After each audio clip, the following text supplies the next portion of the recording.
This is the context section for stage 4 of the Latin CLC course. Today we're going to talk about the Forum in Pompeii and forums in general. The Roman Forum was central to life at that time. Pompeii's Forum played host to the town's social, political and economic life. At 38 metres wide and 143 metres long, it was the most prominent part of the town. It was ornately decorated with statues, colonnades and paved with stones.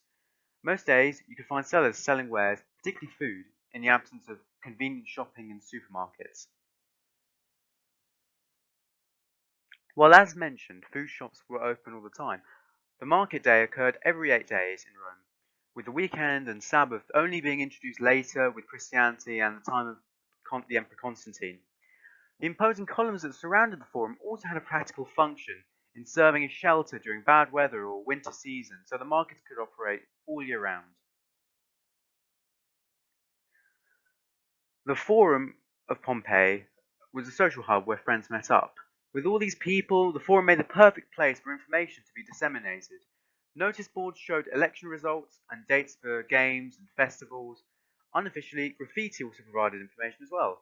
Everything from sale, listings, lost property, love letters, and criticism of the local government were levelled on the walls of the Forum.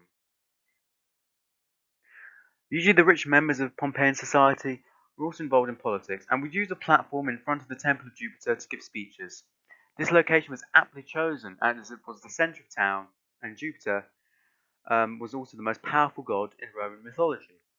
The administerial offices, today's equivalent of a town council, were found here as well, as was a polling booth where citizens could vote in local elections.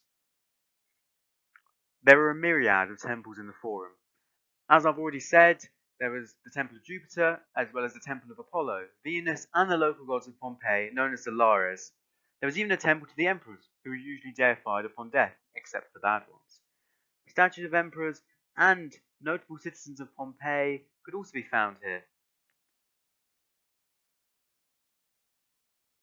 Pompeii, as we've mentioned in previous videos, was also a key route in Roman sea trade routes. And for this reason, many faiths were represented in the city, as we also mentioned.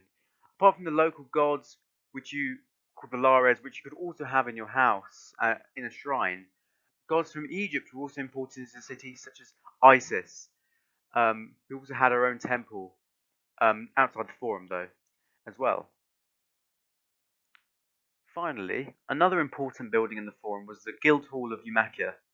The guild represented fullers, i.e. cloth makers, which was a key industry in the town. It was also one of the largest buildings in the Forum.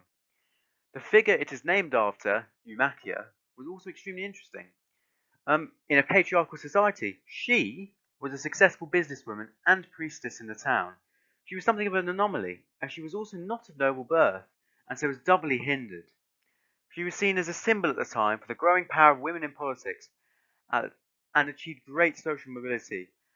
She was a priestess, which was one of the only positions you could actually hold if you were not of noble birth. Her statues can still be seen today and are preserved in the museums at Pompeii.